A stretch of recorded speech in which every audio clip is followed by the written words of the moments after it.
Senator GARN, you bridge that gap between those of us who have never flown or who look at it strictly from the ground and those who have. You've done both. You are a legislator. You are dealing with the reality of whether, in fact, manned flight now is going to be, manned flight in space, is going to be set back, is it? Only very temporarily. First of all, we can't fly again until we do determine what the cause of the accident was and know how to fix it so that it doesn't happen again. But we can't stop. Ted, tonight I was with the Vice President down at Cape Canaveral. I met with the families in an extremely difficult time for them. Very hard to know what to say. You feel very inadequate. But Mrs. Scobee stood up before any of us said anything, and she said, Mr. Vice President, Senators, I want you to know that I'm speaking for all of the families. We don't want the space program stopped. We don't want it slowed down, despite the tragedy that we have so personally felt today. And she said, we know that our loved ones would feel that way. And she's right. I knew Mike Smith. I trained with him. He helped me for the first month of my training. I knew each one of them. It was a personal tragedy. But I can say the same thing. They would want us to go ahead. And General Yeager is being modest because what he said about commercial airliners today, because of great heroes of aviation like him. That's why we take commercial airline flying today so for granted, because of people like him who push the frontiers. We'll see that happen in space. We're only at the beginning of space flight, like we were at the beginning of aviation. When my father was a pilot in World War I, everybody thought he was crazy when he was a pilot in 1917. And yet, because of those kind of pioneers, we all enjoy the benefits today. When I look at the spin-offs from the space program already, what we've learned in geography and geology, oceanography, volcanology, how we've improved navigation, how we've improved communications all over the world, as you find in TV and our telephones, what we've done in medicine, more than 12,000 medical devices and or procedures developed from space research. The pacemaker. Charlie Walker was the payload specialist I flew with. He was operating the electrophoresis machine, developing medications in zero gravity. You're going to find a cure for a major disease in space someday, and that'll justify every dime we've spent from the beginning of the space program. It's just unlimited what we're going to be able to do, and the space program must continue despite this terrible tragedy. Senator GARN, you and General Yeager have well set the tone for us, but we've got a lot of very tough questions to address, and I hope answer in the course of this program. Please, gentlemen, both of you stay with us. Understandably, our focus tonight is on the loss of 7 brave people, but today's tragedy is going to set a lot of programs back and put a lot of schedules out of kilter. When we come back, we'll talk about those problems with former NASA official David Williamson. He says that losing at least one shuttle in some form of accident was a virtual certainty. And we'll be talking with Marcia Smith, who heads a national commission that's been looking at what our long-term goals in space ought to be. 1986 was scheduled to be the most ambitious year in shuttle history. 15 flights were planned, some just 3 weeks apart. Among the missions, in March, astronomers were to observe Halley's Comet from shuttle orbit. In May, a shuttle was to be tested as a launching base for interplanetary expeditions. A joint American-European mission was to study the sun. And in September, a billion-dollar telescope was to be released by a shuttle, which would allow scientists to see 7 times deeper into space than is possible from Earth. With us now live in our Washington Bureau, David Williamson, former Assistant Administrator of NASA for Special Projects and a veteran of the U.S. space program. Joining us from our affiliate KSTP in Minneapolis, St. Paul, Marcia Smith, President of the American Astronautical Society and Executive Director of the National Commission on Space. The commission was organized to suggest long-term goals for the U.S. space program to the President and the Congress, and it is scheduled to make a formal report on March 1st. Mr. Williamson, you and I had the chance to speak a little bit earlier, and you said that it was statistically certain, or viewed as statistically certain, that one of these days what happened today would happen. Explain that, would you? Back in '71, when we began really seriously building the space shuttle, one of the questions that obviously came to mind was how many do you build, and under what circumstances then do you have an attrition problem, that is to say, loss of the hardware. We were not in the Apollo program, we were in something quite new. We were trying to invent, essentially, a space airline, an operational thing. operational devices have always, because of the amount of traffic, had difficulties at some point in their development cycle. Every airplane that flies has had its accidents. We knew that if we were going to build just a very few shuttles, there were going to have to be extraordinary devices, and we had to count on having one ground loop while landing, for example. Something happened during a launch that even if it just broke a little bit, it would be out of cycle for maybe, you know, a year, 2 years being repaired. But you didn't get that. Why? We kept running into what you might call the Washington problem. The Washington problem is, don't worry me with a problem that hasn't occurred yet. I'll give you enough money to do this year's bit. So we got enough money for 4 shuttles. We did not get enough for 5. We did not get enough for 6 or 7. We got enough for our first launch site, and we had to fight very long and hard to get the other launch sites finally built.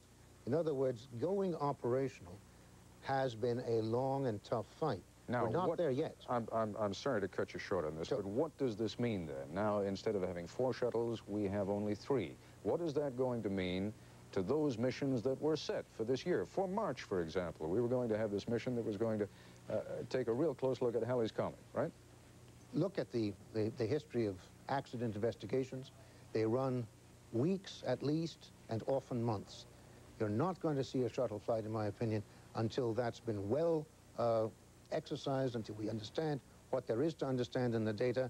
That says that you're at least pushing back the entire schedule, the entire shuttle schedule, by those numbers of months. Secondly, you're going to be trying to carry out a long-term national program with only 3/4 of the assets. All right, let me turn to Ms. Smith for a moment now. And for example, the Halley's Comet mission. Halley's Comet is not going to come back again early just because we are inconvenienced. Does that mean that mission goes by the board? Well, it certainly is going to be much more difficult. There were other observations planned using very high-flying aircraft and ground observations, but clearly the shuttle part of it, I think, is pretty much gone. You have to report to Congress, to the President, March 1st. Are you still going to be able to do that? And what do you anticipate this incident is going to do to that report? Well, our report had already slipped somewhat until early April. And in fact, I should mention that General YEAGER is one of the 15 commissioners on the commission. It's a little too early right now to know what effect, if any, it will have on the Commission's report, because we really were looking at the very long-term future, and most of our recommendations would not have taken effect until the 90s anyhow. But we were, of course, anticipating having a very healthy shuttle fleet of orbiters to do all the things between now and then that would make our goals realizable. Now, General YEAGER, some of the missions for the shuttle program were civilian missions, some were military missions. Now that the number of shuttles has been reduced by 25%, what does that do to the civilian missions? Because I would assume that the military ones take priority.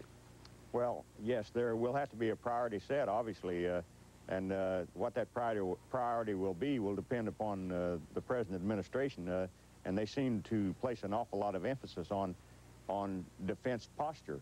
And also, there's a lot of research that has to do with the so-called Star Wars concept that the shuttle was being used for. And I sort of agree with MARCIA. It'll be a while before a decision or any type of reaction is made because of the unfortunate accident today, because it'll take quite some time before a preliminary report comes out of an accident investigation board. And we'll have to wait. But and you know, there's a lot of speculation going on, including amongst all of us here, and it'll be a while before any concrete findings come out of this thing and any decisions made. All right, gentlemen, and Ms. Smith, we're going to come back to this subject, but I want to expand things a little bit further when we come back. In a recent article in Discover magazine, author and historian Alex Roland suggested that the shuttle was a bad idea from the very beginning. Today's disaster, he now says, could end the program altogether. He'll join us live in a moment.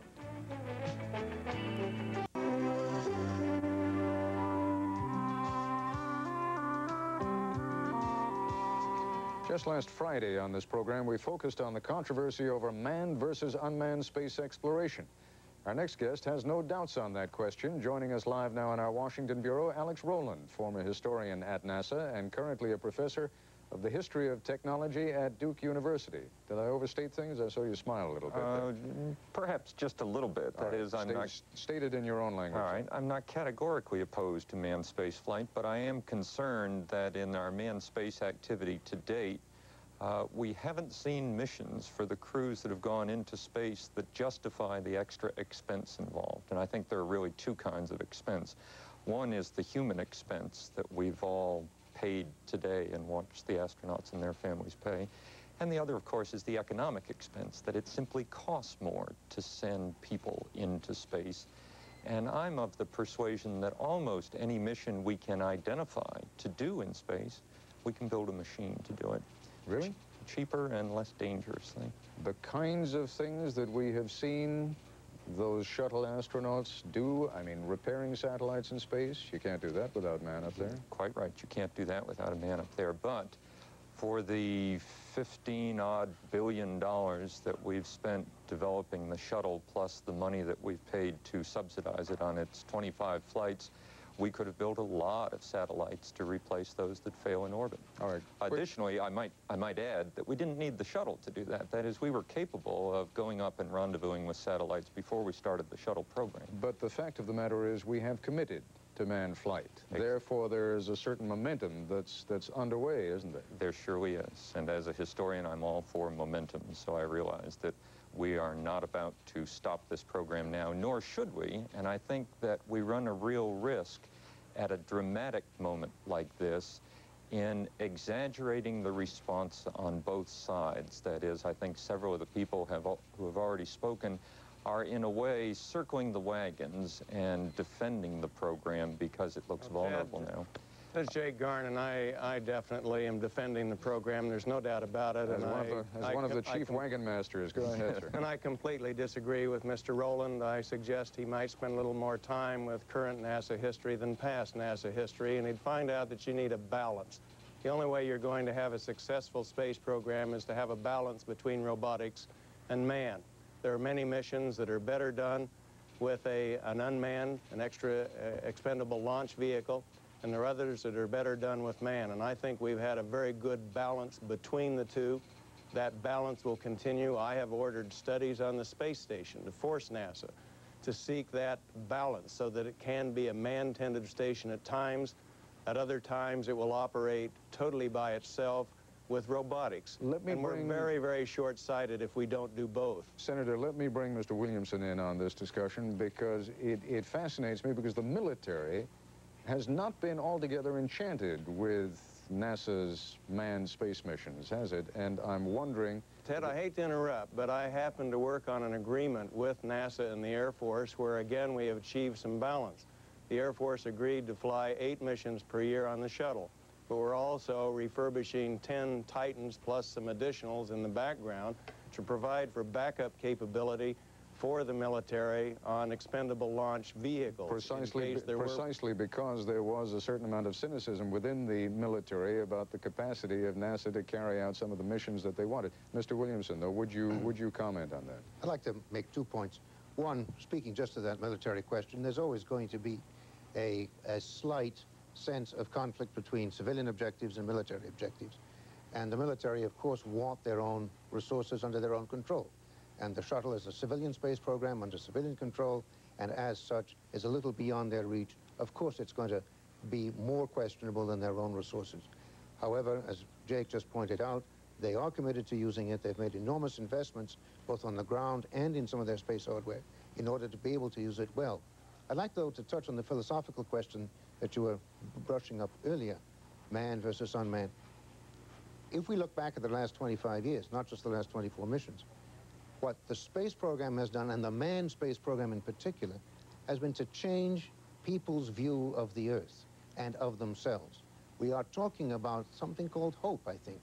If our entire hope really lies only in machinery, in space, without a manned component, a sense of real adventure as well as real accomplishment, and that far future, landing on other planets eventually in time, moving the human race out beyond our own initial little sphere here, then we really lose something if we ignore that aspect of it. And that is what the manned space program, at least symbolically, I think has fed very, very strongly, that sense of real endeavor for Americans, young Americans in particular, and for people around the world. All right, let me use that as an opportunity to break. We still have a lot more to come in this broadcast. We haven't yet touched on a whole range of questions concerning man in space and the real heroics of venturing into the unknown. We'll be talking shortly with a man who spent his life writing and thinking about those subjects, science fiction writer Ray Bradbury. But first, when we come back, a look at some of the sights and sounds of today's tragedy at the Cape.